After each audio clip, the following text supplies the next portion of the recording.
kepada mata basirahnya akal binuril wahdaniyah, dengan nur tauhid, bukan udah tauhid ya. Faqala, barulah ia mengenal antallah, oh engkau Allah gitu. Artinya akal tidak sanggup kenal Allah kalau Allah tidak memberikan satu perangkat kepada si akal. Ini bahasa majazi ya, celak tauhid gitu ya. Maksudnya adalah instrumen ilmu ketauhidan. Falam yakun lil aqli ay ya'rifallaha illa billah. Maka akal tidak sanggup mengenal Allah kecuali dengan cara Allah itu sendiri.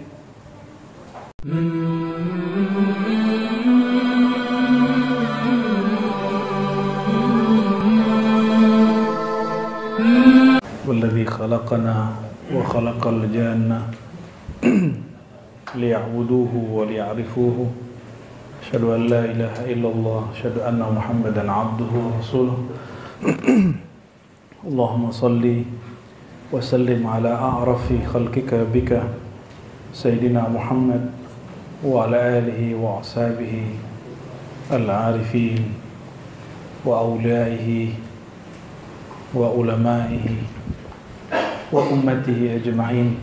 Amma ba'du. Allahumma ya alim 'allimna ilman yanfa'una. Allahumma ya alim 'allimna ilman yuwassiluna ilaik. Allahumma faqihna fid din wa 'allimna ta'wil wa akhrijna ya rabbana min zulumatil wahmi wal jahli ila al ma'rifati wal ilmi, amin ya rabbal alamin.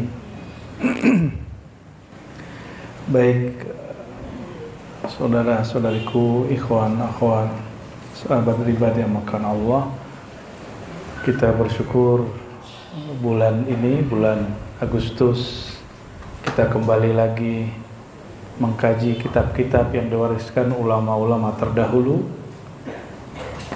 yang dapat kita kembangkan untuk masa sekarang.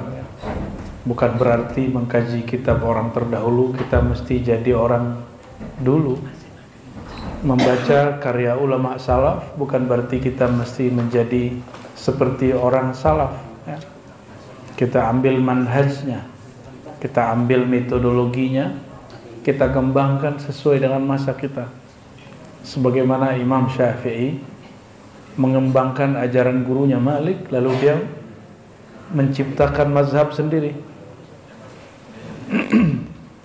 Dan mazhab itu sangat banyak, lebih dari 80 imam. Begitu juga dalam ilmu kema'rifatan, tasawuf, tarekat, itu banyak tarekat, lebih banyak dari mazhab fikih. Oleh karenanya aneh kalau orang bertasawuf, bertarekat tidak siap berbeda. Ya, saya curiga orang yang belajar tarekat lalu melihat orang yang beda wirid sama dia, beda mursyid sama dia, lalu menghinanya, merendahkannya, itu orang belum bertarekat, dia baru ikut-ikutan. Meskipun sudah diangkat jadi mursyid, kualitasnya baru muqallid, ya, muta'assib, orang yang fanatis. Berarti yang diangkat sama yang mengangkat nggak jauh beda tuh, ya. Makanya kita berlindung kepada Allah, semoga kajian-kajian kita diberkahi dengan keilmuan, dan ilmu itu milik Allah, dan ilmu adalah jalan terdekat kepada Allah Subhanahu wa ta'ala. Maka coba perhatikan, semua kajian deribat pakai kitab nggak? Alhamdulillah, ini nikmat dari Allah Subhanahu wa ta'ala. Jangan sampai sombong juga, ya. Kita nggak sombong juga, merasa nggak sombong juga nggak boleh. Terus gimana? Kita pulangkan semuanya kepada Allah Subhanahu wa ta'ala. Kalau orang sakit itu disebut sabar, alla yashkuwa 'alan nas, dia nggak ngeluh ke orang. Itu yang disebut wasbir sabran jamila. Sabarlah kamu dengan sabar yang bagus. Sabar yang bagus, kalau kita sakit kita nggak ngeluh ke orang. Ngeluhnya ke siapa? Kalau ada masalah kita nggak ngeluh ke makhluk, ngeluhnya kepada Khalik. Ya, tipis-tipis ya. Maka sabar versi kita bukan sabar versi Allah Subhanahu wa Ta'ala. Malam ini kita mengkaji 2 kitab seperti biasa. Kalau saya kuat ya. Ini nggak tahu saya kuat apa enggak ini. Tapi insya Allah kalau ngaji itu indi al-ilmu syifa. Bagi saya ilmu itu obat. Jadi kalau saya sakit, obatnya belajar atau mengajar. Semoga semuanya begitu ya. Maka nggak ada alasannya kalau lagi sakit-sakit kepala dikit terus nggak ngaji, itu cemen itu ya. Ya kepala pegel-pegel dikit terus nggak mau datang ke majelis, itu dia menjauh dari obatnya. Kenapa? Yang dibicarakan di majelis itu Sayyidina Muhammad sallallahu alaihi wasallam. Dan Sayyidina Muhammad namanya adalah Tabibul Qulub. Nama Nabi Tabibul Qulub wa afiyatul abdan, obat kolbu, penyehat badan. Itu nama sallallahu alaihi wasallam, nama beliau. Maka ketika Sayyidina Abdullah bin Umar, ketika beliau sakit, kakinya apa tangannya yang keseleo atau gimana ya, lalu datang seseorang yang arif billah, mengenal ma'rifat, ngasih obat kepadanya, tapi obat tanpa obat. Ya Abdullah ibn Umar, maukah engkau sehat? Mau? Panggillah orang yang paling kau cintai. Yang dipanggil bukan istrinya, istrinya banyak. Abdullah bin Umar istrinya 4. Anaknya enggak, orang tetangganya enggak, temannya enggak. Yang dipanggil siapa? Muhammad gitu. Dan dia berteriak, langsung badannya sehat. Ya, langsung badan dia. Keyakinan kita mungkin tidak seyakin Sayyidina Abdullah bin Umar. Minimal belajar lah. Jadi kalau sakit, sholat salawat ke Nabi lah.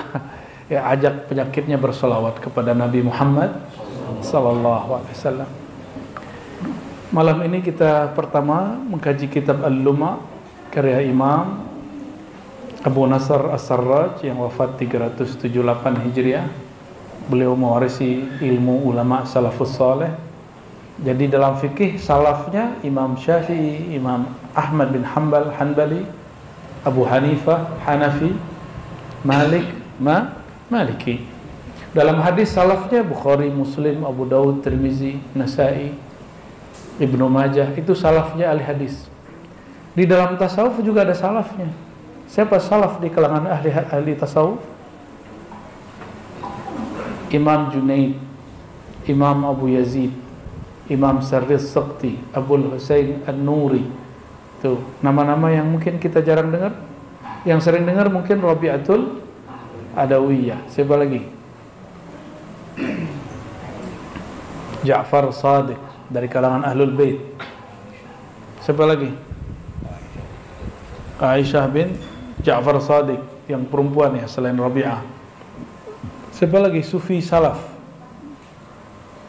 Jadi kita juga punya salaf kok. Ya, ini yang dimaksud oleh Hadratus Syekh Hasyim Asy'ari, lebih salaf kita apa ente gitu. Yang ngaku salafi. Ya. Lihat itu risalah Ahlussunnah beliau.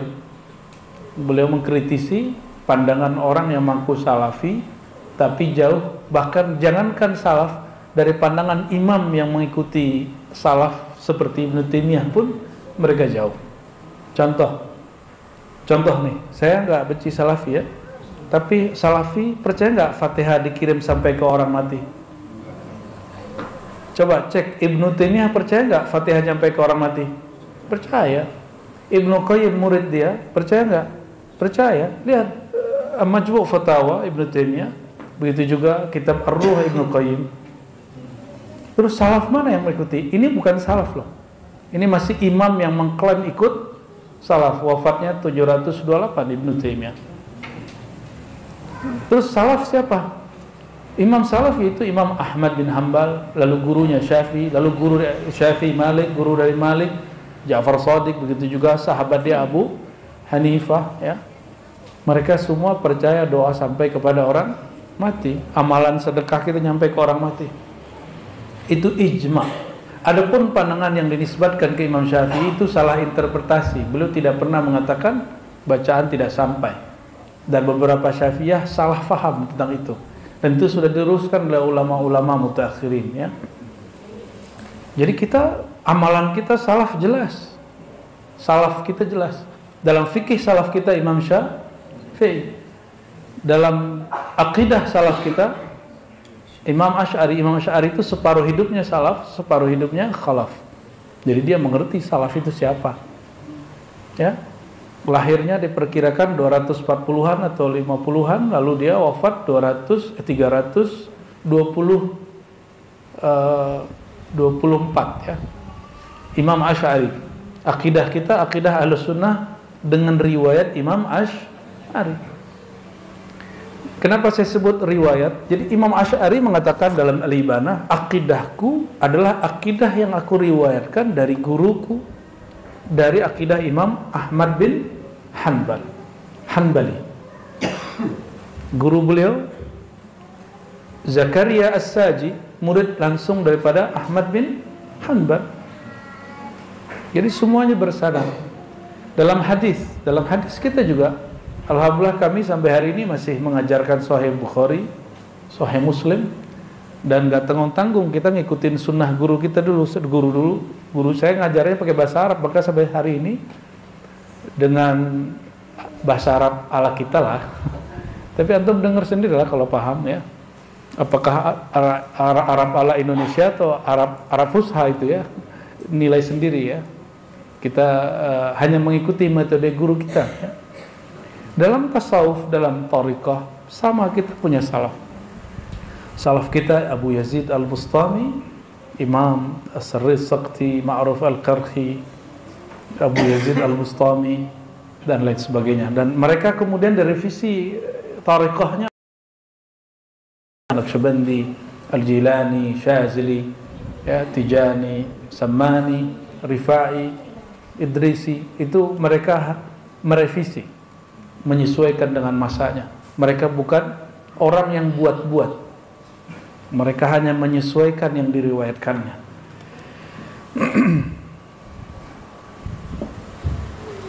Nah, sekarang kita masuk pandangan ulama salafus soleh yang mengajarkan tasawuf tentang perbedaan makrifat seorang mukmin biasa dengan makrifat para wali atau arifin. Para wali disebut para arifin. Mungkin nama Ustadz Arifin itu dari orang tuanya biar anaknya jadi wali kali ya. Ya, barangkali begitu.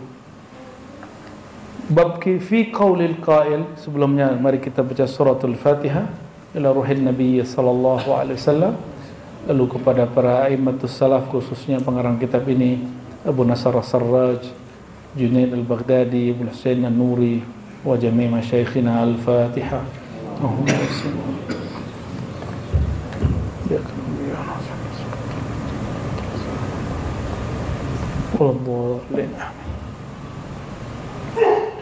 Qala bab fi qaulil qail bima arafta Allah. Pertanyaan seseorang mengenai bima, dengan cara apa arafta Allah, engkau mengenal Allah. Coba kalau dikasih pertanyaan gitu jawabnya gimana? Cara kenal Allah gimana? Gimana cara kenal Allah? Ini judul doang nih. Gimana cara kenal Allah? Ada yang tahu? Melalui ciptaan? Nama sifat? Ngeri kalau ente tahu jawabannya. Tapi umum dulu itu detailnya. Ya, melalui ciptaan. Apa lagi? Pakai apa? Pakai akal. Pinter benar akal kita. Ada yang sanggup akalnya kenal Allah? Ada yang sanggup memikirkan Allah? Begini ntar. Ya, nggak sanggup akal kita. Melalui ciptaan. Ciptaan Allah yang mana? Gunung. Mulia manusia apa gunung? Mulia. Terus ngapain cari yang lain? Maka mengenal Allah nggak lewat ciptaan yang di luar, lewat yang di. Oke. Itu sederhananya. Oke. Ternyata ulama salafus saleh juga punya jawaban yang berbeda. Al-farqu bainal mu'min wal 'arif. Perbedaan orang yang beriman dan orang yang ahli ma'rifat. Mukmin itu wali umum, arifin, ahli ma'rifat, wali khusus. Jadi semua orang beriman itu wali, tapi wali am. Tapi wali am itu tidak sabit, tidak kuat. Ya, yang kuat itu wali yang khas, yang arif billah. Qila li Abil Husain An-Nuri. Ada yang bertanya kepada sahabat Junaid Al-Baghdadi, namanya Abul Husain An-Nuri. Pernah dengar imam ini? Barusan? Abul Husain An-Nuri ini kawan dari Imam Junaid. Kalau Imam Junaid sakit, dia panggil Abul Husain, mintain air ke Junaid, minta air ke Abul Husain. Kalau Abul Husain sakit, dia bilang, tolong jangan mintain air doang, saya pengen pala saya disentuh oleh Junaid gitu. Mereka itu begitu hubungannya, ya, sesama wali-wali Allah yang agung, ya. Orang bertanya kepada beliau, Abul Husain An-Nuri, bima araftallah, dengan cara apa kamu mengenal Allah? Apa jawaban dia? Kita nggak nyangka. Apa jawabannya? Billah, araftullaha billahi. Aku kenal Allah dengan Allah mengenalkan dirinya sendiri. Bingung nggak tuh? Gimana cara Allah mengenalin dirinya sendiri? Nah, karena antum mikir jadi bingung. Lalu orang nanya lagi, fama balul akal, terus fungsi akal apa? Apa jawaban beliau?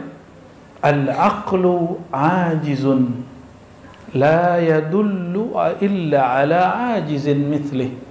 Akal itu yang menurut kamu hebat, tetap dia lemah, tidak sempurna untuk mengenal Allah. La yadul, dia tidak dapat menunjukkan arah, menunjukkan jalan, illa ala ajizin mithlih, kecuali kepada yang sejenis dengannya. Ini saya cari-cari pola ini ada nggak dalam saintis hari ini, dalam ilmu neurologi? Ternyata ketemu Pak Dokter. Otak kita nggak sanggup untuk mengingat atau membayangkan, memikirkan sesuatu yang dia nggak pernah lihat, yang dia nggak pernah kenal. Ini otak ini. Jadi otak kita punya keterbatasan, dia hanya mampu mengingat yang sejenis sama dia, kira-kira begitu. Itu sama kalamnya kan.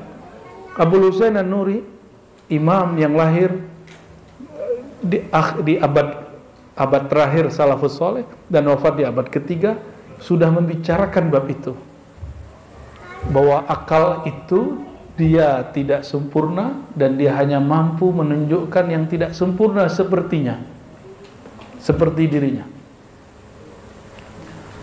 Lamma khalaqallahu al-aqla qal, lalu beliau menyebutkan satu riwayat yang masyhur di kalangan salaf tapi didhaifkan oleh sebagian ulama khalaf, ya. Tatkala Allah menciptakan akal, Allah berkata kepada akal, man ana fasakata. Siapakah aku, kata Allah, lalu akal diam. Fakahalahu binuril wahdaniyah, lalu Allah mencelak atau memberi celak kepada mata basirahnya akal, binuril wahdaniyah, dengan nur tauhid, bukan udah tauhid, ya. Faqala, barulah ia mengenal antallah, oh engkau Allah, gitu. Artinya akal tidak sanggup kenal Allah kalau Allah tidak memberikan satu perangkat kepada si akal. Ini bahasa majazi, ya, celak tauhid gitu, ya. Maksudnya adalah instrumen ilmu ketauhidan. Falam yakun lil aqli ay ya'rifallaha illa billah. Maka akal tidak sanggup mengenal Allah kecuali dengan cara Allah itu sendiri. Jadi jangan sok-sok pinter lah ya. Kita nggak sanggup mengenal Allah. Oh, kata ahli akidah, kita mengenal dengan ciptaan kayak tadi, itu ya. Contohnya gini, kalau rumah ini ada yang bikin, apalagi gunung, apalagi bumi, maka yang membuatnya adalah Allah. Itu ma'rifat namanya. Emang itu ma'rifat? Kalau bagi para aulia itu bukan ma'rifat. Itu bukan ma'rifat. Ya. Itu apa namanya, Bu ya? Itu qiyas namanya. Qiyas, analog, dan itu bukan ma'rifat. Dia baru mengkias, dia baru menganalogkan barang. Contoh begini. Bang Do ini anggaplah nggak pernah makan blueberry, oke?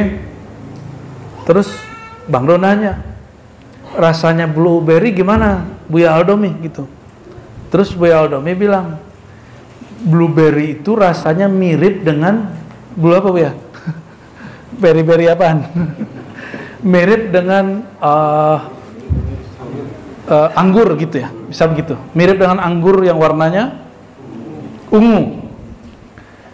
Itu udah tahu rasanya belum? Digituin? Belum, baru analog. Bagi ahli kalam dan filsafat itu sudah disebut ma'rifat. Maka ma'rifatnya filosof, ma'rifatnya ahli teolog, orang yang suka debat-debat, itu baru ma'rifat analog. Belum mencicipi. Ya, saya kasih tahu nih, antum belum makan misalnya nasi kebuli misal nih. Terus Anda bilang, kebuli itu nasinya panjang-panjang, berasnya panjang-panjang, terus kasih rempah.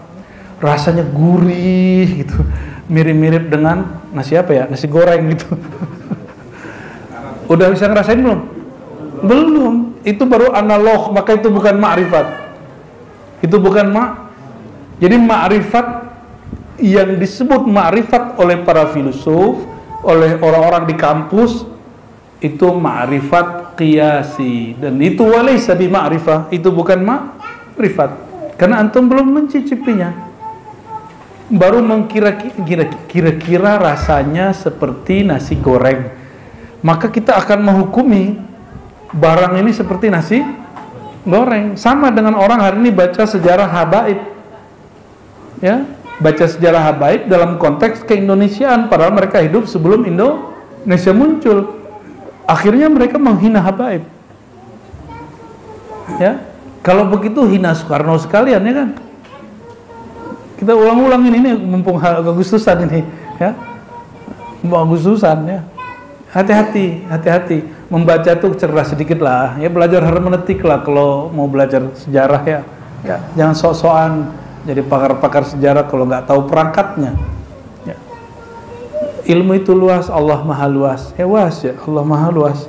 Yang kita tahu itu belum tentu itu pengetahuan menurut Allah Subhanahu wa ta'ala.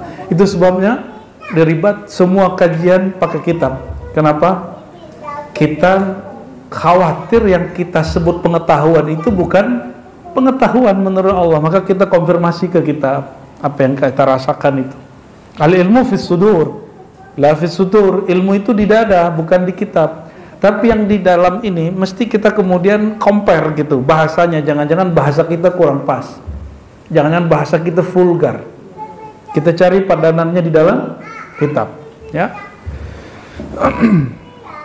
Wasuila an awwali fardin iftaradallahu ta'ala ala ibadihi ma'hu.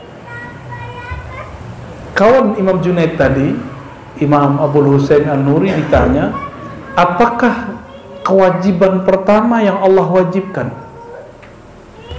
Apa kewajiban pertama yang Allah wajibkan? Sholat. Ya, makanya mak-mak nyuruh anaknya sholat. Anaknya nggak ngerti sholat itu apa.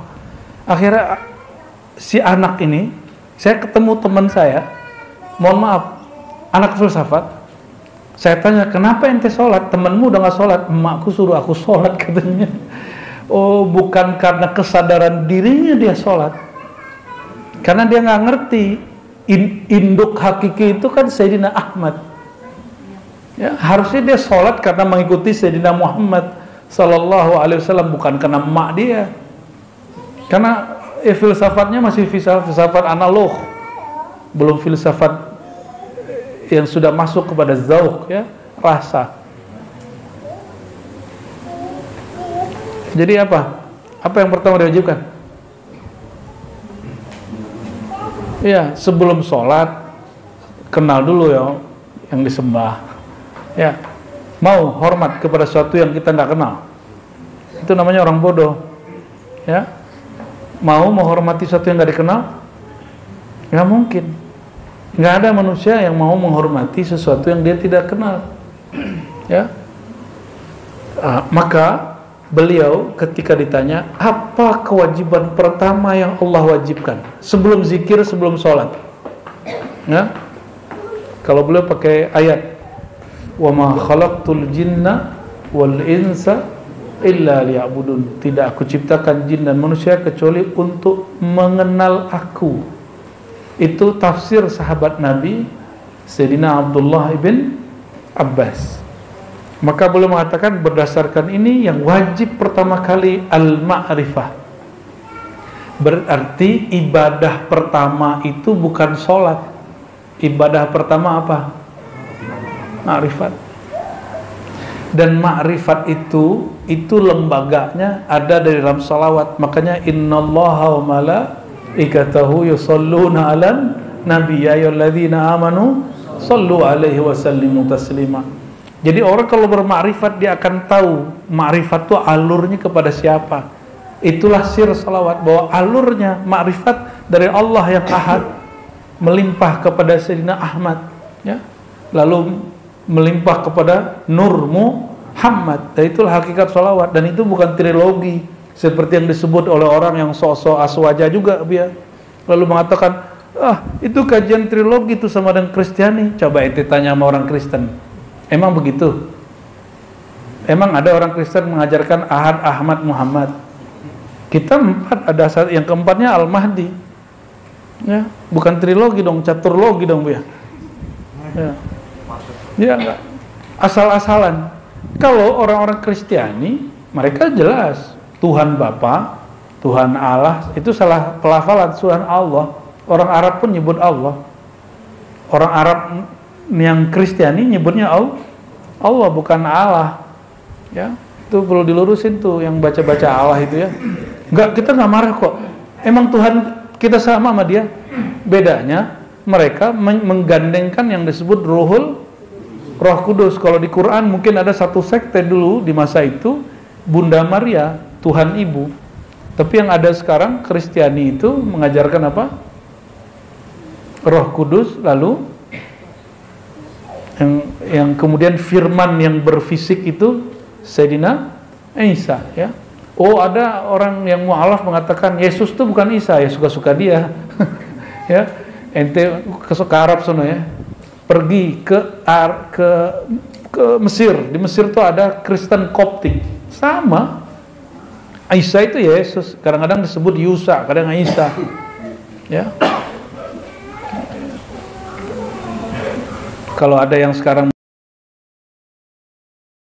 malah pertanggungjawaban sendiri. Ada yang sama nggak tuh Ahad, Ahmad, Muhammad dengan Tuhan Bapa, Roh Kudus dengan apa tadi? Tuhan Yesus. Jadi jangan mau disama-samain. Itu analog, binaan al-jahlil murakkabi, ya, karena nggak ngerti terus disama-samain. Qiyas ma'al farik, begitu tuh kata usuli, ya. Orang-orang mantiki mengatakan kamu menyamakan sesuatu yang berbeda. Oke. Jadi kewajiban pertama kita apa? Al-ma'rifah. Berarti ibadah pertama ma'rifat. Itu ibadah pertama.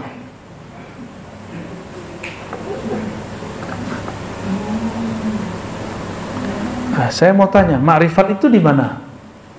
Di pikiran, di akal, di kolbu? Emang kolbu sanggup? Kolbu nggak sanggup. Kolbu hanya sanggup ditatap oleh Allah. nggak sanggup dia marifat. Yang sanggup bermarifat itu cuma ar-ruh. Ruh kita yang sanggup bermarifat. Wasu'ila ba'duhum mal ma'rifah. Lalu mereka ditanya, apa hakikat ma'rifat? Nah, jawabannya seperti antum jawab tadi tuh. Ya, tapi ini pun nggak semua sepakat ya. Tahqiqul qalb. Qalbu memantapkan apa yang dia mantapkan, isbat wahdaniyatihi. Keesaannya. Berarti itu zat. Bikamali sifatihi, dengan sempurna sifat, wa asma'ihi, dan nama. Berarti mengenalnya dengan zat, nama, dan sifat. Fa innahu al-mutafarrid bil izzi wal qudrati was sultan wal 'azama al hayy ad da'im alladhi laysa kamitslihi syai'. Karena dia Maha Esa, tidak ada padanannya, tidak ada yang seperti dia, ya. Bil izz, baik itu keperkasaannya, kudratnya, kekuasaannya, azamah, keagungannya, hayy daim, maha hidup dan abadi, laisa kamitsli syai'. Kalau bahasa kampusnya transenden, bahasa ilmiahnya laisa kamitsli syai', transenden. Apa arti transenden? Kalau akal sudah tidak sanggup menganalogkan sesuatu, itu barang namanya transenden. Ya, kalau masih bisa dikiaskan, dia bukan transenden. Nah, bahasa kerennya di Quran, laisa kamitslihi syai'. Lebih keren bahasa Quran lah, Bu ya. Wa huwas sami'ul basir bila kaif. Dia maha melihat, maha mendengar, bila kaif, tanpa cara. Coba antum melihat pakai mata nggak? Lampu dimatiin bisa lihat? Nah, bisa lihat. Lampu dimatiin, bener? Lihat apa kalau gelap? Lihat kegelapan. Berarti nggak lihat. Kalau lampu dimatiin, kita nggak mampu melihat. Maka melihat itu perlu cara, kaifiat. Yang maka disebut kaif, itu cara. Coba matanya dipejam, sebentar saja. Pejam, 1, 2, 3. Coba, bisa lihat depan? Enggak. Oke, buka lagi. Maka kita melihat mesti dibuka mata ini, baru kita bisa dan Allah melihat tanpa perlu pakai mata. Karena mata ada umurnya. Allah sudah melihat sebelum menciptakan mata. Maka kalau mata ini hancur, Allah masih melihat. Karena Allah melihat bukan dengan, nah jangan antum meyakini seperti kelompok mujassim. Allah punya mata besar sampai tidak bisa dibayangkan. Itu kelompok sebelah itu begitu akidahnya. Jadi yang disebut laisa kamitslihi syai', kata dia itu, Bu ya, saking besarnya tidak dapat dibayangkan. Tapi dia beneran mata gede gitu. Itu yang Masya Allah itu ya. Antum sudah tahu lah nama dia kan. Wala syibh atau syubah. Syibh lebih tepatnya, tidak ada yang serupa dengannya, wala mithl, tidak ada yang semisal. Binafil adad wal andad wal asbab, menafikan yang lawan atau setara atau asbab, anil qulub. Ini kan panjang sekali nih. Ini ringkasannya cuma satu kalimat, la ilaha illallah. Ringkasan yang barusan itu. Jadi kalimat sepanjang ini cukup antum katakan la ilaha.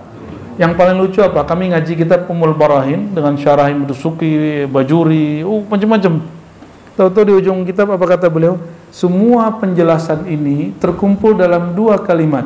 Asyhadu an la ilaha illallah wa asyhadu anna Muhammad Rasulullah. Saya mikir ngapain lama-lama ngaji begitu ya? Oh, ternyata perlu, karena kitab itu digunakan untuk ngobrol dengan filosof, ngobrol sama anak-anak hari ini yang katanya berbangga dengan menjadi ateis, apalagi yang lagi ramai itu agnostik, kayaknya keren gitu ya. Padahal itu justru al-ajzu anil idrak, itu kelemahan ma'rifat, itu kelemahan knowledge, kelemahan epistemologi yang Imam Ghazali sudah obati di zamannya, dan sekarang penyakit itu kambuh lagi. Ya, Imam Ghazali sudah selesaikan itu dalam kitab Al-Munqiz Minad Dhalal. Cuma orang-orang nggak mau baca aja. Malah mereka menuduh Imam Ghazali sesat dan menyesatkan ya.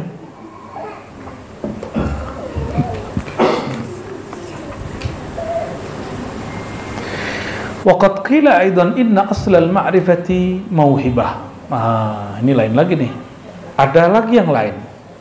Kalau yang di kolbu masih bisa diusahakan. Berarti ada dua jenis ma'rifat. Ini di kitab nggak dijelaskan eksplisit. Dua jenis ma'rifat. Pertama ma'rifat muktasabah. Ma'rifat yang dapat diusahakan, dicari. Itu yang disebut al-ilmu bita'allumi. Ilmu itu mesti ngaji. Yang kedua, ma'rifat itu mauhibah. Mauhibah, apa arti mauhibah? Anugerah dari Allah Subhanahu wa ta'ala. Jadi ma'rifat itu dikasih. Itu yang disebut laduni. Ya. Laduni itu kayak gimana sih? Bisa analog nggak? Coba kasih analog. Punya handphone? Punya handphone? Antum nggak belajar satu buku, tapi bisa mendownload nggak? Gimana cara download? Oke, Play Store kelamaan, Google aja. Terus yang dicari apa? Cari situsnya, toh? Dan beberapa situs mensyaratkan ada email, betul nggak? Harus login dulu. Nah itu dia, login dulu, talqin dulu. Talqin dulu, syahadatnya diulang lagi. Bukan syahadat kita yang lama nggak benar. Kita harus setiap hari mensyahadatkan diri, setiap hari. Maka kami tidak sepakat kalau antum misalnya gini, syahadat kita tidak benar kecuali ikut satu golongan. Nggak begitu. Emang syahadat bisa diakuisisi satu kelompok. Enak bener dia ya.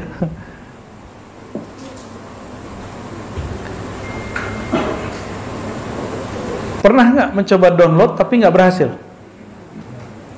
Pernah? Pernah ya? Berarti ketika kita mendownload pun masih ada usaha sedikit. Apa usahanya?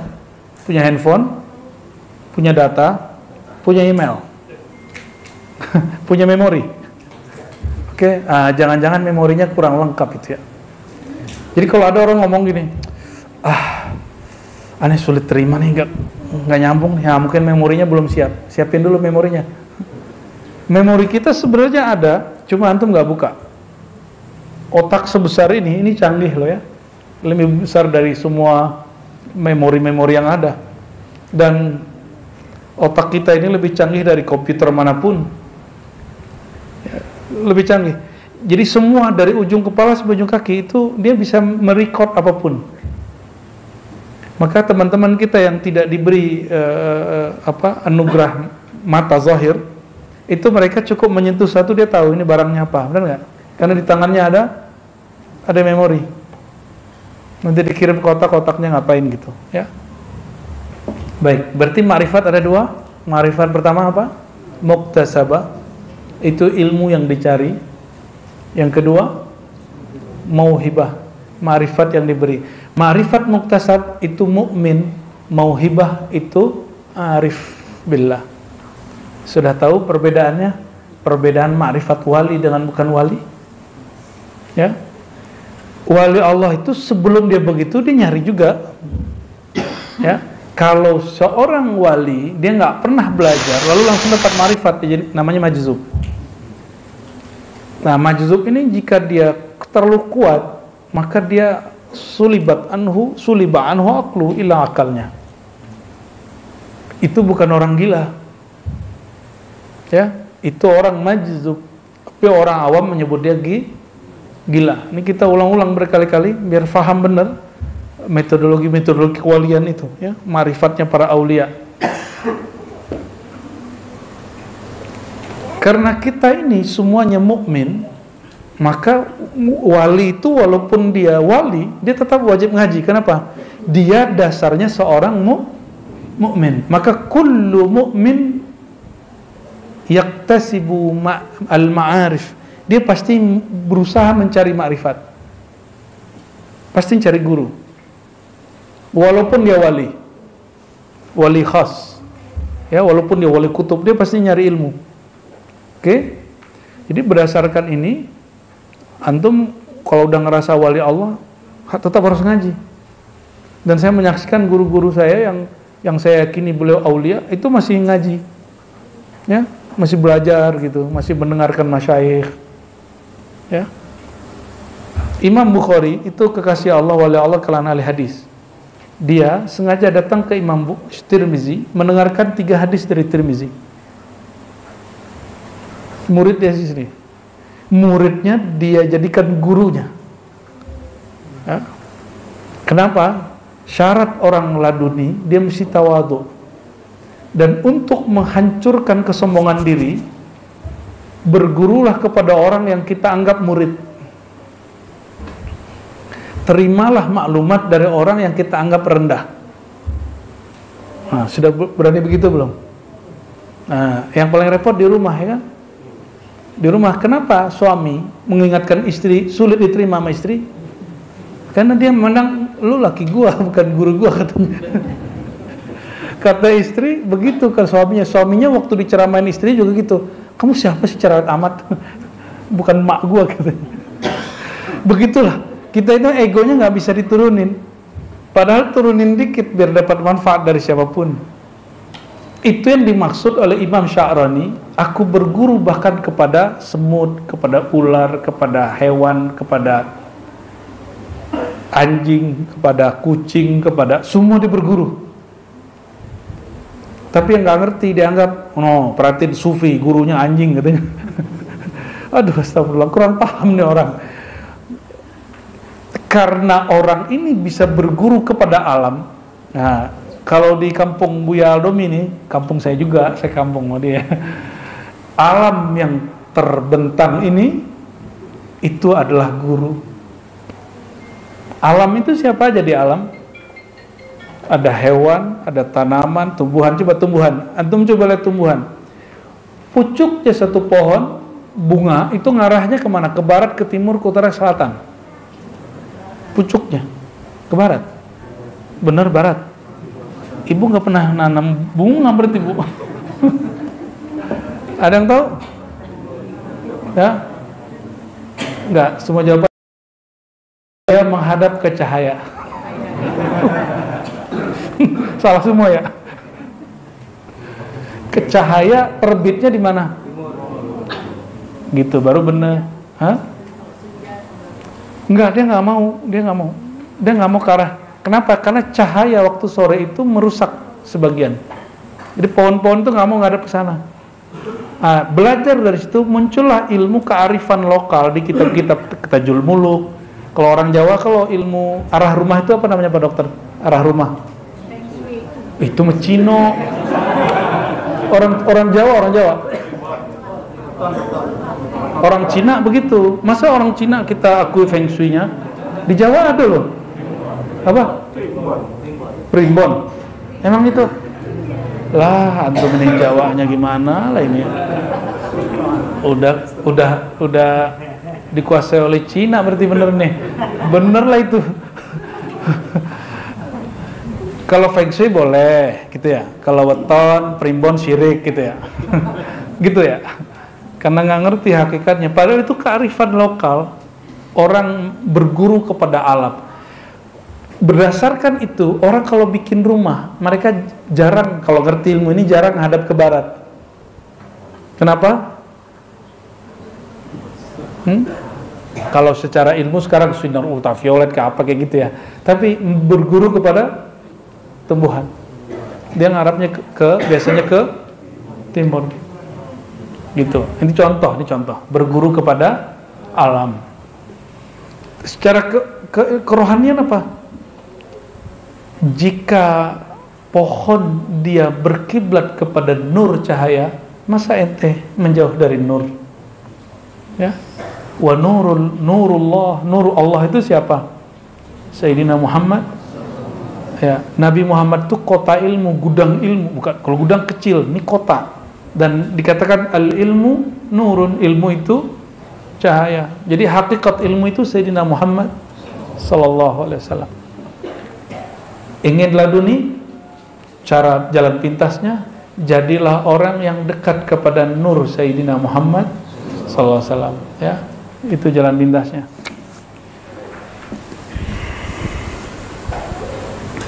Inna aslal ma'rifati mauhibah. Pada dasarnya ma'rifat hakiki itu anugerah.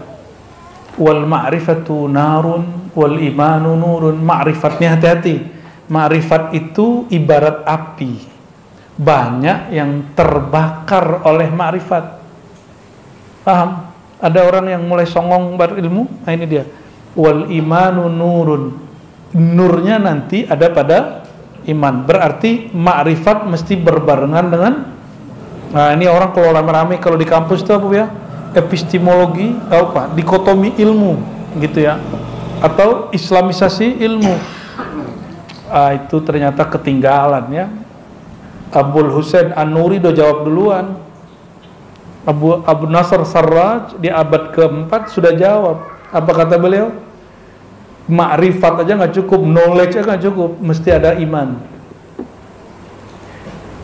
Sains menciptakan senjata canggih. Kalau orang nggak dapat nur iman gimana? Maka terjadi penghabisan satu bangsa yang kita sebut hari ini genosida. Ya. Sains bisa menciptakan virus dan antivirus. Kalau orangnya rese gimana? Nggak punya nur iman. Kejadianlah pandemi kemarin, ya. Jadi perlu iman untuk mengawal ilmu, perlu ya. Wal ma'rifatu wajdun wal imanu ata'un. Ma'rifat itu ya anugerah yang didapat. Yang didapat berarti dicari dulu. Setelah dicari udah capek nyari baru dikasih. Itu bedanya. Wal imanu ata, nur iman itu anugerah mutlak. Wal farqu bainal mu'min wal arif, perbedaan antara mukmin dan arif. Apa beda mukmin dan arif? Wali umum dan wali khusus. Mukmin wali umum yanzur binurillah. Dia menatap dengan nurullah. Nurullah itu siapa? Nur Muhammad SAW. Ternyata puncaknya mukmin memandang dengan nurullah itu firasat. Mereka kuat firasatnya. Antum punya firasat, jangan ngerasa wali dulu, itu baru wali am. Ya. Saya mimpi terus besok kejadian gitu. Ya. Kejadian itu karena mimpi antum atau karena takdir Allah? Terus kenapa orang GR dengan ramalan-ramalan dia? Kenapa orang merasa keren dengan firasat dia? Tuh apa kata gua? Ya, aku kan udah ngasih tahu setahun lalu, ya kan? Yang ngomong akhir zaman hari ini banyak begitu. Tuh 2004 saya udah bicara, bakal terjadi, Emang terjadi karena kamu ngomong? Kan bukan. Jadi ada adab kita kalau dapat firasat. Apa adab kita? Karena dia memandang dengan nurullah, kembalikan pengetahuannya kepada Allah. Cukup katakan, Allah pernah memberiku firasat. Ini akan terjadi, gitu. Berarti terjadi itu bukan karena kita berfirasat, tapi karena Allah mau bikin itu terjadi. Kita dikasih tahu, itu namanya firasat. Jadi firasat itu pemberitahuan dari Allah, bukan karena ente pandang, ente ngasih tahu terus terjadi. Kita ulangi, sudah paham? Ya. Jadi kalau ada dulu siapa tuh Mama Loren ya, terjadi itu. Terus ada Mbak Yu itu ya, siapa? Siapa tuh? Mbak Yu gitu ya. Ketika kejadian, orang-orang, oh bener tuh si Mbak Yu, si Mama Loren. Emang terjadi karena dia ngomong? Kan bukan. Hati-hati dengan peramal ya. Tapi peramal tuh punya posisi hari ini di sosial media ya. Allahumma sholli ala sayyidina. Al-mu'min yanzur binurillah. Mukmin dia memandang dengan nur Allah. Nur Allah itu bisa nur Muhammad, bisa berarti ilmu. Oke? Bisa karena tirakatnya, wiridnya, dari warid. Tapi al-arif yanzur billah. Dia memandang bukan lagi dengan nur, bukan lagi dengan instrumen, langsung dia memandang dengan basornya Allah, bukan dengan sekedar nur. Apa bedanya? Kalau nurullah ciptaan, kalau sifat Allah dicipta nggak? Sifat Allah dicipta? Tidak. Itu yang disebut laduni. Maka laduni itu nggak ada sebab. Laduni itu nggak ada sebab. Dia hanya perlu kolbu, ruhnya disiapkan, nanti akan turun ke ma'rifatan dari Allah Subhanahu wa ta'ala, ya. Tapi ciri-ciri orang dapat laduni, dia tambah tawadu, nggak sok tahu, nggak sok menggurui orang lain, kecuali dia jadi guru, ya. Nggak sok kemudian ya kirim-kirim hasil firasat dia ke Buya Aldomi gitu ya. Buya Aldomi seharusnya Anda begini, nggak perlu begitu, gak usah guruin dia. Firasat Buya Aldomi itu lebih tajam dari ente gitu. Gak usah, tenanglah ya, jangan euforia dengan apa yang kita alami. Allah itu maha luas. Kalau kita dapat firasat, mungkin orang di luar sana dapat firasat lebih canggih dari kita semua, ya.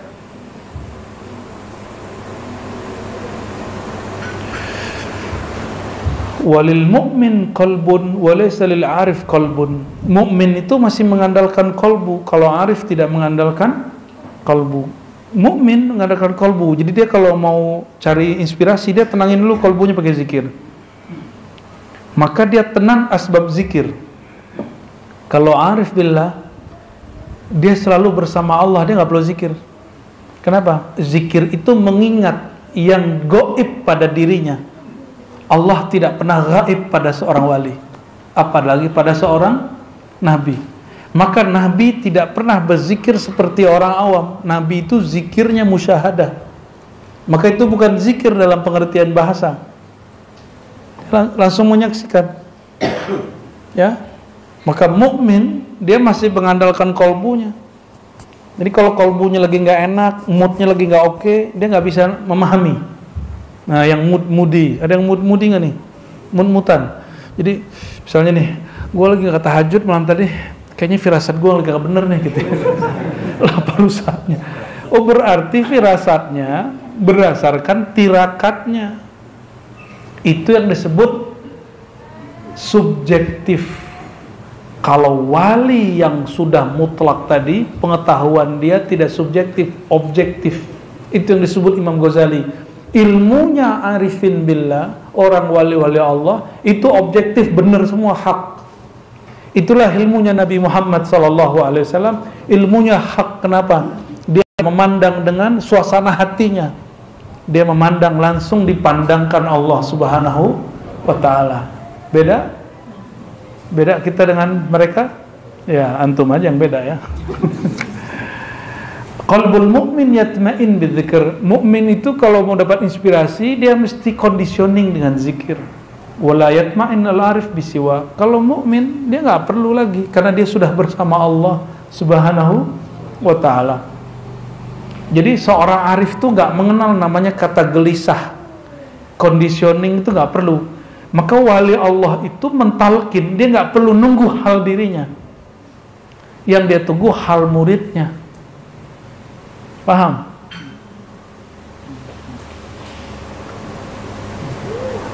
Paham di situ? Jadi kenapa guru itu nunggu antum biar kolbunya kuat, dikasih ya hayu ya qayyum, nunggu hal yang antum siap. Ya. Ini air mau dituang tapi tutupnya belum dibuka. Ketika dituang tumpah keluar percuma. Maka zikir ya hayu qayyum, puasa kah, tahajud kah, zikir pagi sore, wirid asas, itu supaya ininya kebuka walaupun sedikit,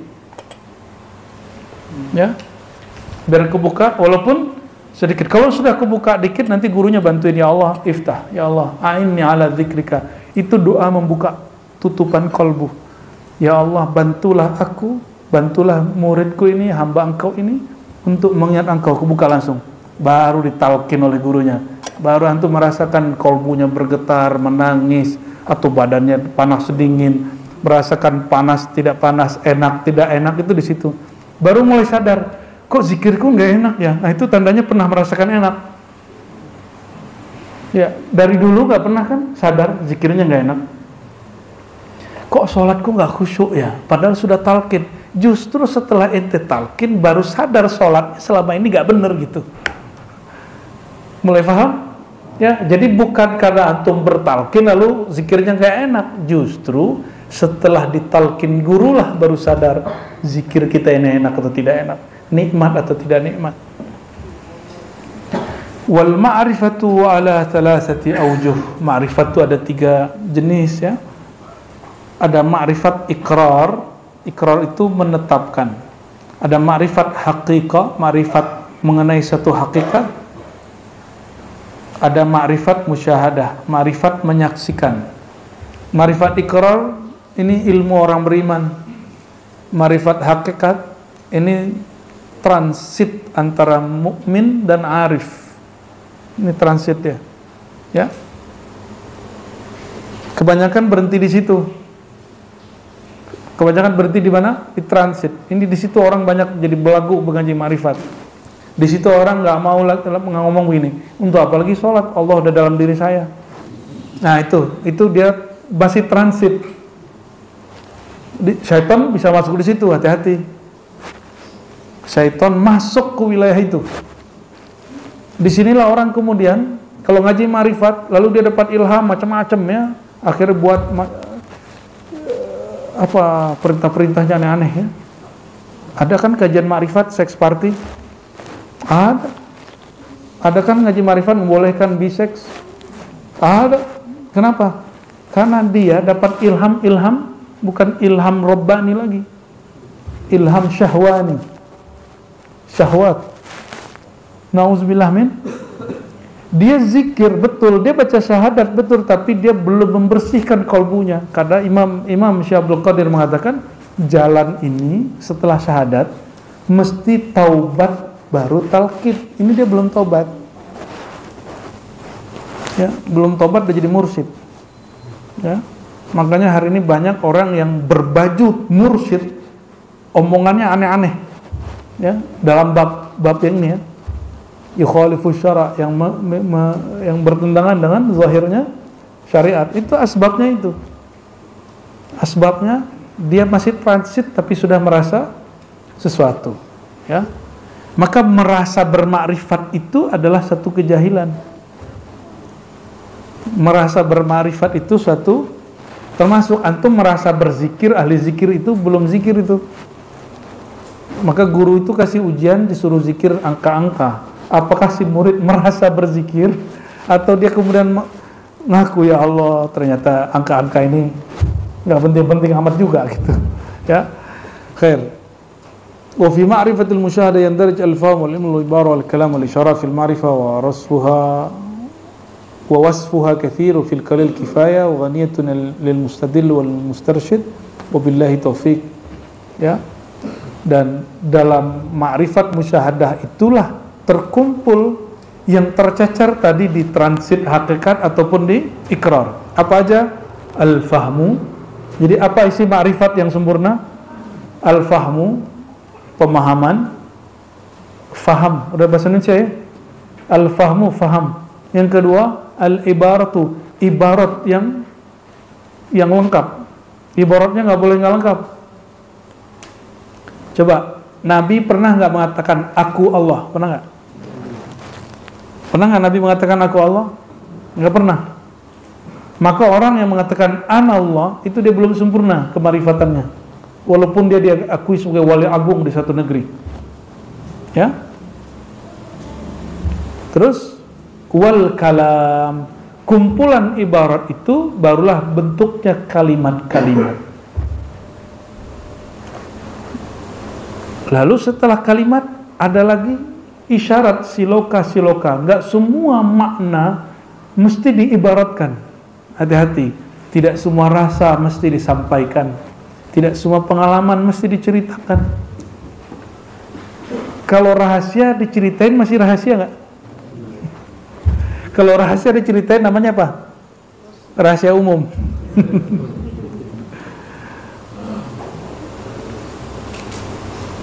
Berarti ada berapa perangkat ma'rifat itu? Ma'rifat yang sempurna, paham. Oh, tinggalan satu.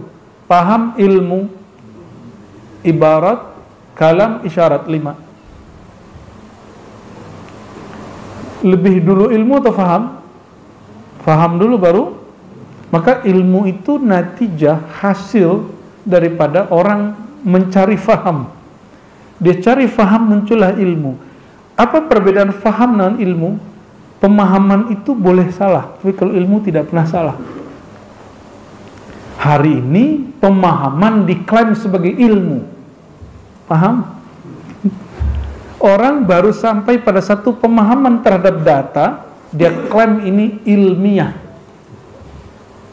Ya, dia padahal baru membaca data, belum sampai kepada apa karakter ilmu? Ilmu itu nasyi' anin dalil, perhatikan, bersumber dari dalil, muwafiq lil waqi', muwafiq bil waqi', sesuai dengan fakta, realita. Berarti saya kalau paham suatu, baca kitab, data, terus datanya beda dengan realitanya, gimana? Datanya beda dengan, berarti dia ilmu nggak? Berarti dia baru pemahaman, belum ilmu. Dan ini hari ini banyak.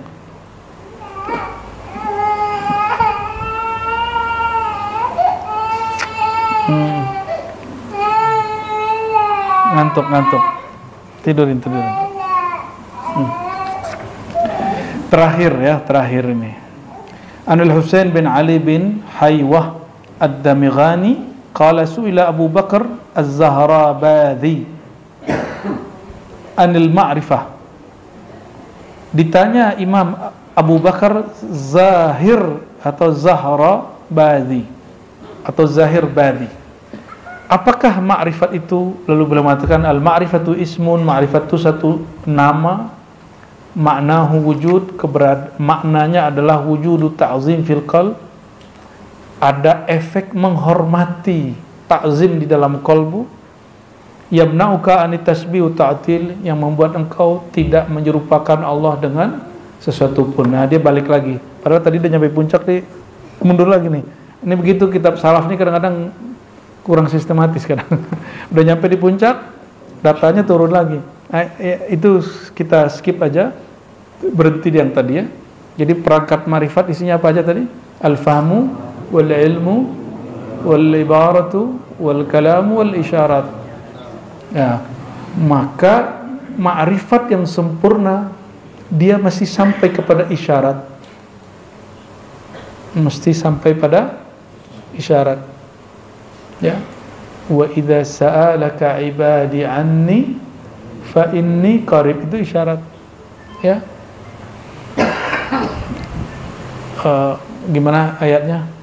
Walaqad khalaqal insana wa na'lamu ma tuwaswisu bihi nafsu wa nahnu aqrabu ilaihi min hablil warid. Kami ciptakan manusia, kami tahu was-was dirinya, dan kami lebih dekat kepadanya daripada urat nadi. Bukan pada nadi, itu isyarat. Itu berarti Allah lebih dekat kepada kita daripada zahirnya kita. Karena yang disebut kita itu bukan zahir ini, tapi yang batin. Ya. Kalau zahir dia berubah. Coba, Pak Dokter lahir sudah punya uban belum, Pak Dokter? Belum. Ente gimana? Lahir udah punya jenggot belum? Ya, belum ya? Belum kan? Lahir segede ini. Kalau lahir segede ini, maknya langsung mati. Berarti kita, kalau yang zahir itu berubah dari kecil, lama-lama jadi lemah, ya kan? Ini kan umurnya lagi kenceng-kencengnya nih, kekuatannya. Ntar mulai melemah. Nunakishu fil khalq.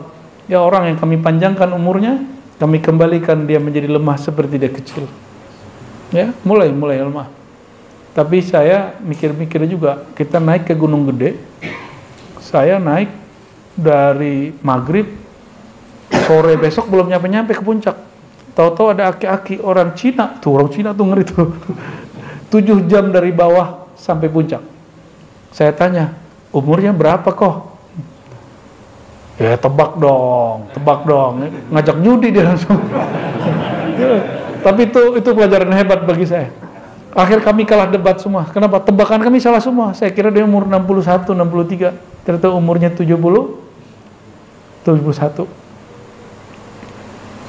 Dan dia santai. Naik atas santai, nggak ada ngeluh-ngeluh.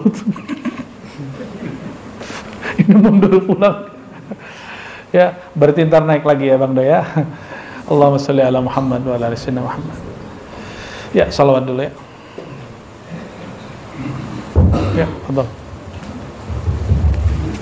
Allahumma sholli wa sallim ala sayyidina Muhammadin. Allahumma salli ala sayyidina Muhammad wa ala ali sayyidina Muhammad abadil abad wa amadil amad salatan ما لها حد يحدد ولا تدخل تحت قيد عدد ولا تدخل تحت قيد عدد وعلى التابعين وتابع التابعين ليوم الدين. Kita masih pada fasal taubat. Sekarang kita masuk ke indikator taubat diterima. Temanya ciri atau tanda taubat diterima. Itu judulnya.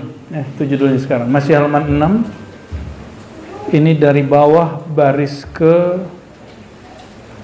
1, 2, 3, 4, 5, 6, 7, 8 baris. Qila ya Rasulullah. Setelah innallaha yuhibbut tawwabin wa yuhibbul mutatahhirin. Berkatalah seseorang, wahai Rasulullah, apa tanda taubat diterima? Maksudnya taubat di situ taubat yang diterima. Qala an-nadamah, ada rasa penyesalan. Bukan menyesal takut ditinggal orang, takut dihina orang, tapi menyesal karena takut kepada Allah Subhanahu wa ta'ala. Itu yang disebut an-nadamah.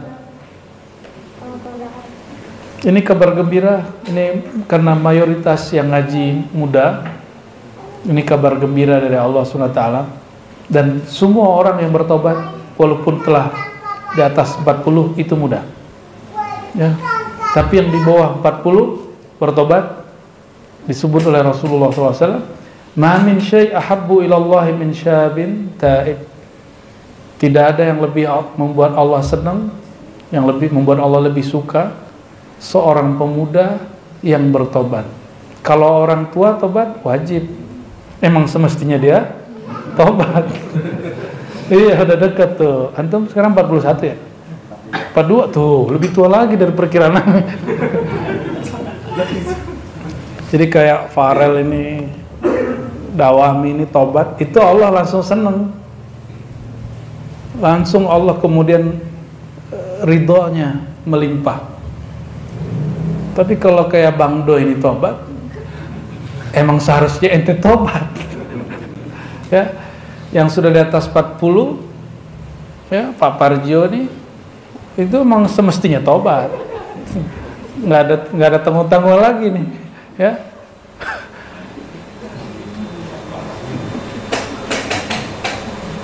Ingin membuat Allah jatuh cinta, segera tobat. Maka kullu taibin indi syabun. Semua orang bertobat, yang menyegerakan tobat itu pemuda. Walaupun dia sudah tua. Oke, ayo segera muda lagi. Wa qalu innallaha yaqulu fi ba'di kutubi. Dalam kitab-kitab terdahulu ada kalimat dari Allah Ta'ala, wahai manusia, kalimatnya panjang, paling ujung kita ambil, baris ketiganya langsung. Kalau di pesantren harus dibaca atu-atu, tapi kalau di majelis, karena enggak semuanya santri kitab, kita boleh ambil meaning yang kita maksud aja. Di baris ketiganya paling ujung, alaikat taubah wa alaiyal qabul. Kewajibanmu bertobat, kewajibanku menerima tobatmu. Itu kata Allah Subhanahu wa ta'ala. Dalam hadis yang hadis qudsi Ini hadisnya tidak sampai derajat sahih, tapi dia hasan li ghairihi. Innallaha yaqulu, Allah berfirman, idza taba 'abdi, jika ada seorang hambaku bertobat, ila ansaitu jawarihahu. Idza taba 'abdi ilayya, jika seorang hamba kembali tobat kepadaku, ansaitu jawarihuhu amalahu, aku akan buat tubuhnya lupa dengan histori dosanya. Ya, biar gampang kayak di YouTube. Lupa dengan ya, jadi kalau di search gitu nggak ketemu karena sudah di reset. Berarti tobat itu meriset bad history. Ya, sejarah-sejarah kelam lah ya, sejarah-sejarah buruk kita. Wa ansaitul biqa, bahkan aku buat dia lupa, tidak minat ke tempat yang dulu dia maksiat. Wa ansaitu hafizai, bahkan aku menghapus memori dari dua malaikat yang mencatatnya, hatta la yashhada alaihi yaumil qiyamah, sehingga dua malaikat ini nanti tidak bersaksi bahwa orang ini bermaksiat. Oh, malaikat bisa dibuat lupa oleh Allah, itu caranya. Oh, aneh jadi tahu cara ngalahin malaikat mungkar, Raqib dan Atid. Ternyata ini deh yang kita cari-cari selama ini ya, cara bikin amnesia malaikat, Raqib dan Atid, kita bertobat. Ini ilmu dari Rasulullah SAW ini. Berarti Rasulullah emang lebih tinggi daripada malaikat kan? Ya, tahu kunci-kunciannya malaikat. Maksud ini apa? Antum secara memori, secara akliyah pasti masih ingat sama dosanya, tapi nggak ada minat untuk balik gitu. Nggak ada minat untuk balik ke tempat itu, ketemu orangnya atau menyelusuri, itu nggak ada minat. Ya, itu sebabnya kita menyarankan orang-orang yang bertobat menghapus semua komunitas lamanya. Ya. Tapi ada satu maksiat yang tidak bisa, kita nggak boleh masuk. Ya, maksiat LGBT. Ya, maksiat LGBT ini menyerang korin kita. Maka bukan ruhnya yang salah badan, tapi korinnya terkena virus. Korin ini kan lengket sama kita terus, ini mewas-was terus. Ya, ini kacamata ilmu tasawuf ya. Sepakat nggak sepakat urusan antum. Kalau dalam psikologi barat, Sigmund Freud dan cerita bagi dia itu kebutuhan seksual boleh-boleh aja kata dia. Padahal semua agama dari dulu sampai sekarang melarang itu. Ya, kita doakan keluarga kita, semua kita ya terjauh dari itu. Jika ada yang kena, semoga Allah sembuhkan. Itu penyakit batinnya. Ya, nggak boleh benci sama orangnya, benci dengan perbuatannya, dan nggak usah sok-sok kemudian mau jadi pahlawan. Itu bukan wilayah kita, karena korin kita semuanya rata-rata kafir. Yang dapat mengislam korin hanya Rasulullah SAW atau wali-wali gaus barangkali ya, wallahu alam. Ya, jadi itu bukan tugas kita. Jadi antum kalau punya teman-teman yang terkena gitu, jangan kemudian sosok jadi teman curhatnya, ya, jangan, pasti kena, ya, pasti kena. Itu bukan wilayah kita, ya. Apa kata Nabi SAW, jika ada orang begitu, akhrijuhu minal buyut, ya. Ini bahasa beliau, keluarkan dia dari rumah, tapi enggak dirajam. Enggak boleh orang begitu dirajam. Dia cukup dipisahkan dari komunitas. Nah, itu berat, ya. Nah, itu mesti ada satu lembaga yang ngurusin itu. Ini bukan wilayah kita. Semoga Allah Ta'ala jaga keluarga itu semua, amin ya rabbal alamin, ya. Yang sudah terjebak, nggak usah khawatir, tobat pasti Allah terima. Dan kalau tobat antum serius, pasti minat kepada itu hilang, dan nggak ada kemudian keinginan kembali ke orang-orang itu. Pasti nomor kawan-kawannya dihapus, kalau perlu pindah tempat tinggal. Kenapa bro? Si bro kecil ini ya, Royanil.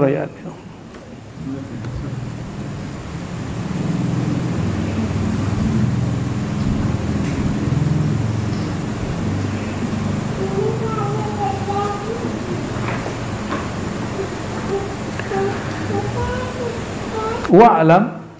Nah, sekarang perangkat taubat. Nah, apa yang disebut jadi perangkat taubat? Jadi kalau kita melakukan ini, baru disebut orang ini melakukan taubat. Pertama, zikru ghayati qubhid dzanb, mengingat seburuk-buruk maksiat yang dilakukan. Pasti nangis, benar nggak? Maka diribat kalau talqin pertama itu syahadat, talqin kedua itu taubat. Talqin ketiga baru ismul jalalah, ismul zat. Baru la ilaha illallah, Allah Allah. Jadi pertama apa dulu? Syahadat, yang kedua taubat. Taubatnya ditalqin loh ya. Jadi ditalqinnya satu. Astagfirullah, dosa mata, astagfirullah, itu talqin taubat namanya. Ya, satu-satu, mulai dari ujung rambut sampai ujung kaki disebutin. Zahir lalu batin, masuk ke kolbu. Dosa sakit hati, dosa sombong, dosa kesel, dosa belagu, semua dosa hati kita yang hanya kita yang tahu. Coba hari ini ada yang pernah merasa dirinya lebih mulia dari orang? Itu mesti ditobatkan itu.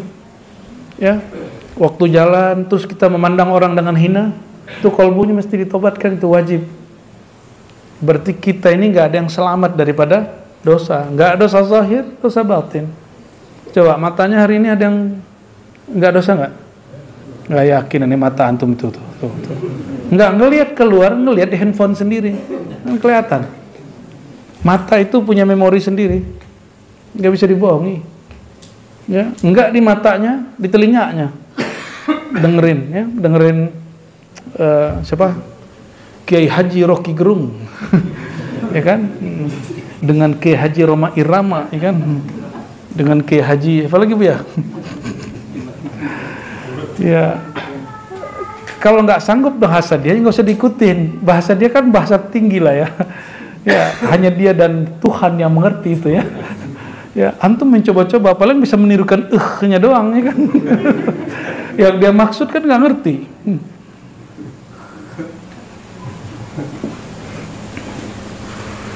Ngeri Bu ya. Bahlil disebut iblis Bu ya. Ya, ngeri kali itu ya. Yang tahu iblis biasanya juga mirip-mirip sama dia.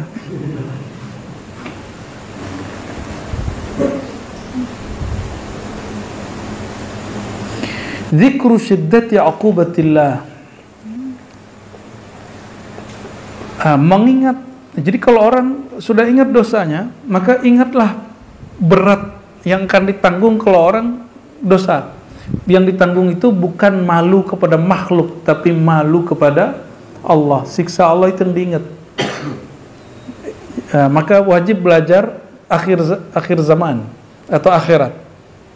Wabil akhirati hum yuqinun, ayat yang dibaca Buya tadi ya. Dan terhadap akhirat mereka yakin. Akhiratnya dulu didahulukan, baru yakin muncul. Ya. Terus yang ketiga, dzikru da'fika wa qillati hilatika fi dzalika fa inna man la yatahammal min harri syamsin wa latmati syurta wa qarsi namlatin kaifa yatahammal har nar jahannam wa darbi maqami zamaniyah. Ya. Sanggup nggak berdiri agak 5 menit di bawah terik matahari? Nggak sanggup. Gimana kira-kira kalau kita berdiri di dalam api jahanam? Bayangin gitu sudah nggak sanggup ya. Beberapa orang kadang lagi zikir talqin itu, diperjalankan rohaninya, dia melihat dirinya masuk neraka. Beberapa orang ya. Tapi neraka itu ada neraka maknawi di dunia. Sebagaimana ada surga maknawi di dunia. Surga maknawi di dunia adalah majelis ilmu. Ya, disebut Riyadul Jannah. Maka jika dibalik, neraka maknawi di dunia lawan dari zikir. Zikir itu menenangkan kolbu, ilmu itu memuaskan kolbu. Berarti yang menggelisahkan jiwa pikiran itu neraka dunia. Yang hidupnya gelisah. Maka kalau gelisah, nggak tahu jalan kepada Allah, cari narkoba, ya kan? Berarti udah zulumat, gelap, tambah gelap lagi. Kalau dia nggak konsumsi narkoba, gelisah lagi. Maka saya menghimbau siapapun yang kecanduan narkoba, nggak usah khawatir. Ya, datang ke ada Abah Hanom itu ada namanya pesantren Inabah. Ya, kita di Ribat belum buat Bu ya. Kita ada juga sebenarnya terapinya. Pakai zikir juga, pakai mandi malam juga, pakai puasa, pakai bekam, pakai olahraga, pakai kesibukan, pakai treatment. Cuma ribet juga ngurusin begituan. Ya, ngurusin orang sehat aja ribet. Gimana ngurusin orang sakit? Itu amaliyah luar biasa, amal soleh yang diwariskan Abah Anom itu. Ya, semoga Allah berkahi beliau dan keturunan beliau dan semua orang-orang yang mencintai menyayangi beliau ya. Amin ya rabbal alamin. Fa idza wazabta ala hadhihi al-adhkar, halaman ke-7 sudah baris ke-6 ini ya. Baris ke-5. Jika engkau membiasakan ini, mengingat dosa kita, jijiknya dosa kita itu, mengingat efeknya nanti di akhirat, dan ingat diri kita nggak sanggup, kata beliau, jika engkau membiasakan ini, wa awattaha ana al-laili wa atrafan nahar, engkau muhasabah siang malam begini, berarti muhasabah itu ajaran sufi bukan? Ya, dipakai loh oleh kawan-kawan mabit tuh di Ikhwan Muslimin PKS kan. Maka orang PKS nggak boleh anti tasawuf. Ya, Ikhwan Muslimin nggak boleh anti tasawuf karena mabit Ikhwan Muslimin diambil dari tarekat Syadziliyah Hasafiyah. Karena Hasan Al-Banna dia seorang pengamal tarekat Syadziliyah cabang Hasafiyah. Ya, kalau pergerakan kita beda nggak apa-apa. Ya, NU kan sudah punya gerakan sendiri, Muhammadiyah sudah manhaj sendiri. Itu lokal. Ikhwan Muslimin impor dari Mesir, di Mesir sendiri diharamkan. Di Indonesia diterima baik-baik. Itu hebatnya Indonesia kan. Indonesia kan diharamkan cuma HTI. Ahmadiyah pun gak dilarang secara lembaga, hanya difatwakan haram karena berdasarkan Ahlussunnah nyimpang. Tapi jangan sampai fatwa kita bikin orang brutal gitu. Saya nggak sepakat ya.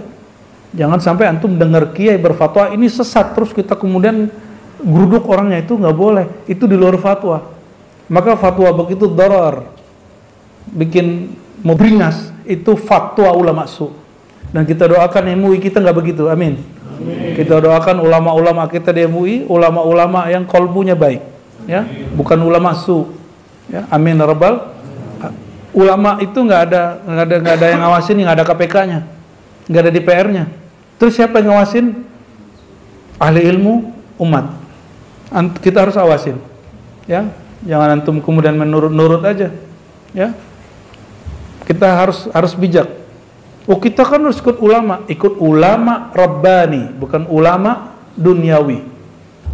Bukan ulama yang mencari ya biar gagah-gagahan, enggak. Kita nggak perlu yang begitu, itu bukan ulama.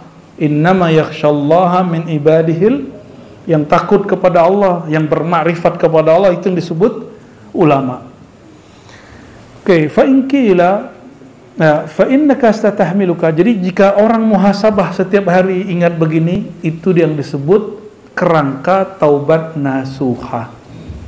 Jadi apa yang disebut taubat nasuha? Pertama tadi apa? Mengingat sejijik-jijiknya, seburuk-buruknya amalan maksiat kita, lalu kita menganggap diri kita ini hina. Jadi awal seorang itu bertobat, dia merasa hina di hadapan Allah. Dia merasa hina, jadi dia kalau duduk sama orang, dia memandang, ya Allah, aku ini paling hina dari semua orang yang ada hari ini. Itu baru benar tuh. Baru benar awal tobatnya ya. Lalu dia ingat iqab dari Allah. Dia taubat bukan karena malu nanti ketahuan makhluk. Duluan yang tahu makhluk apa Allah? Ya, malu ke Allah atau ke makhluk?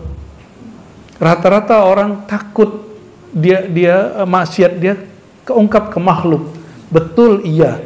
Tapi yang lebih awal adalah takut kepada. Jadi kalau antum punya perasaan begitu, langsung buat kias analog di kalbu.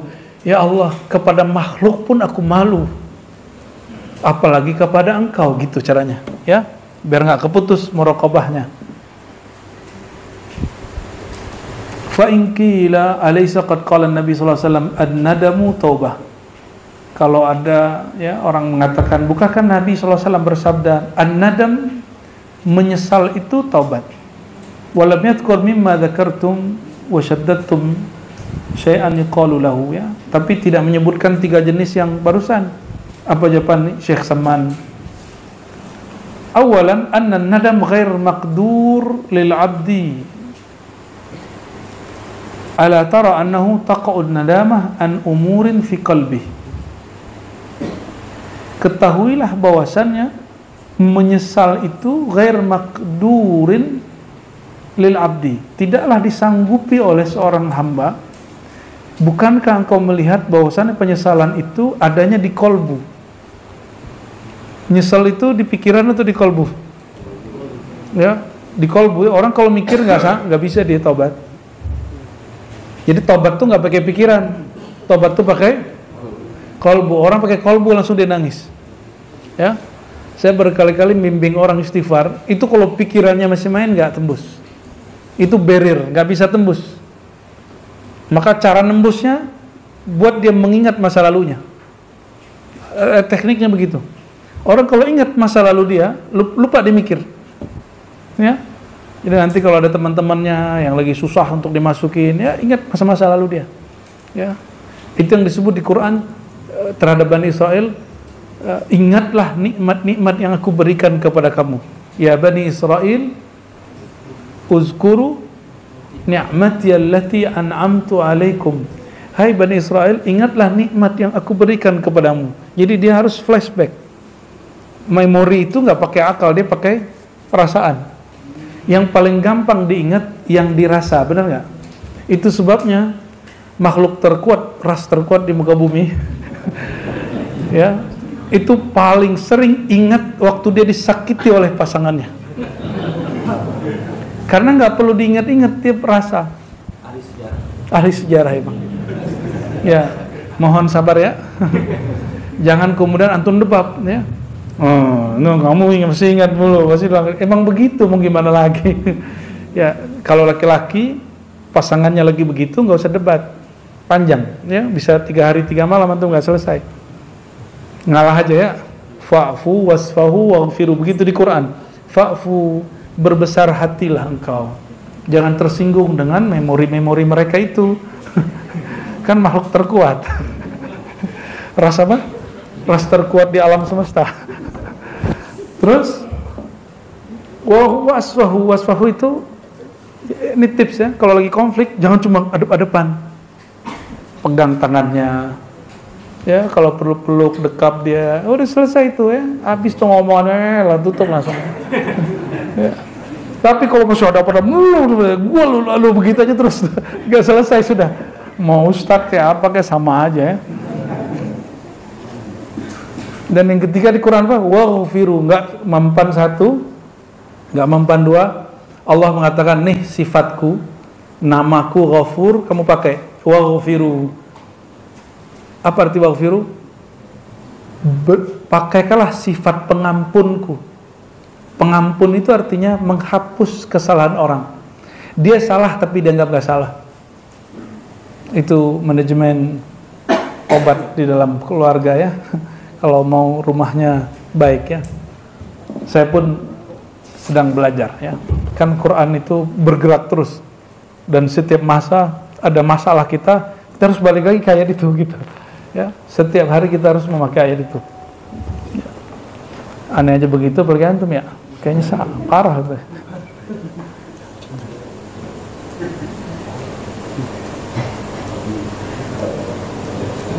Oke.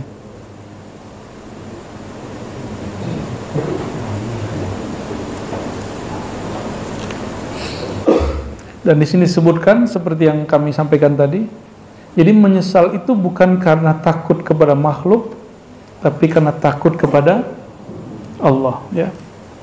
Buya Aldomi ini ceritain ke saya, ada orang mau tobat, tapi nggak bisa tobat. Ditunjukin wajah kakek gurunya, diam doang dia.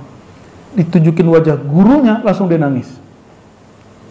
Berarti kalau malu kepada Allah nggak bisa muncul, malu kepada guru itu disebut rabitah. Ya, minimal malu dulu ketemu guru. Itu rabitah itu. Itu benar itu metode itu ya. Ya, cuma itu nggak akan kuat juga kalau rabitahnya habis. Rabitahnya putus sudah. Ya, ikatan hati sama guru. Ya. Makanya kalau ada salah jangan menjauh dari guru. Mendekat ke guru. Antum kalau salah tambah lari, itu sama dengan lari dari Allah, karena ilmu Allah ada pada guru. Kita kalau salah kepada Allah, kita lari nggak dari Allah? Justru kita mendekat, minta maaf kepada Allah. Begitu juga antum kalau salah kepada kawan, sahabat, jangan menjauh dari dia. Mendekat kepadanya, minta maaf. Ya, di dalam diri manusia itu kan ada nurullah. Nur Allah itu nanti yang membimbing dia untuk memaafkan kita. Ya. Kenapa orang berani ngomong gini? Mu sampai mati aku gak akan memaafkan kamu. Saya gak yakin. Coba aja deketin dia, pegang tangannya, salaman. Kekuatan salaman itu luar biasa. Maka di Quran disebut wasfahu. Saya udah ketemu lebih dari 10 orang yang ngomong begitu. Pas kita ajak salaman, hilang tuh. Ya gue maafin katanya. Ya, katanya sampai mati gak di... Sampai kiamat makan. Kayak dia tahu aja kiamat kapan kan. Kayak umurnya sampai kiamat bu ya.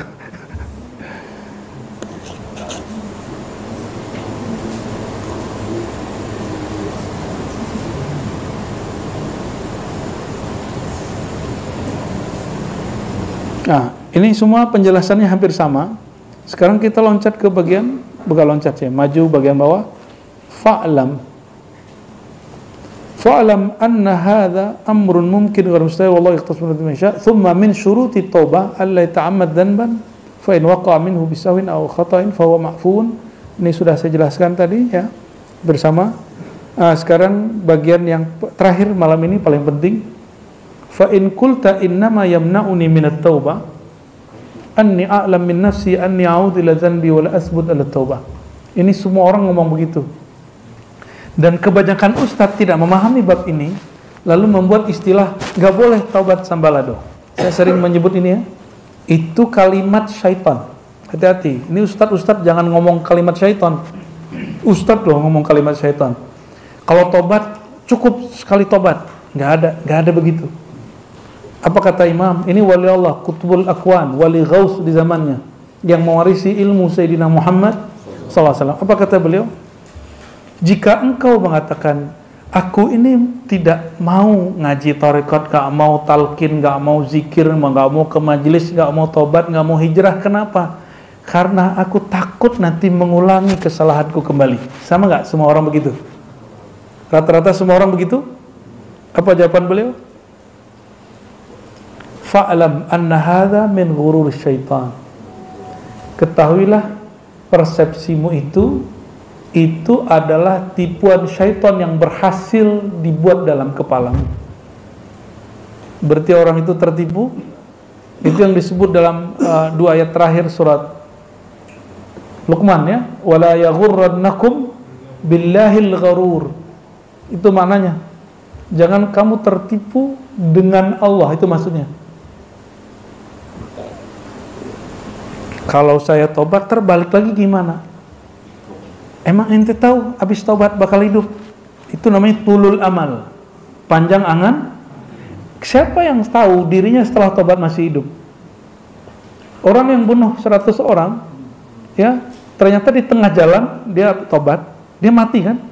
Tuh siapa yang tahu? Dia kan membayangkan dia masih hidup sampai di kampung sebelah, meninggal, belum beramal kecuali taubat.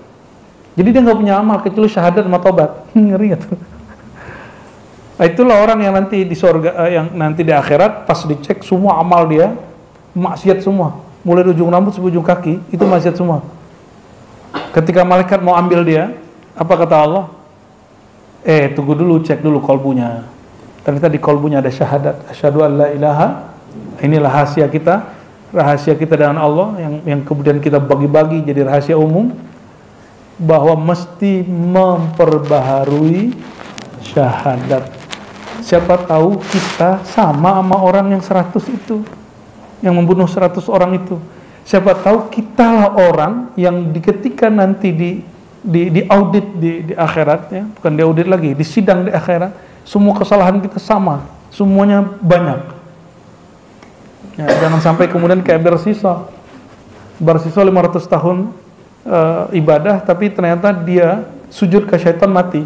Lagi sujud ke syaitan mati. Apa kata iblis? Iblis menyerupain diri jadi syekh. Barsiso, dia lagi disalib. Jika engkau aku selamatkan malam ini, mau gak sujud kepadaku? Kata dia, ternyata Barsisa ini sakti karena wiridnya, tapi kolbunya masih syirik khafi. Dia udah gila hormat orang, maka dia sekarang malu kalau maksiatnya ketahuan sama orang. Itu yang dia nggak sanggup dia tanggung.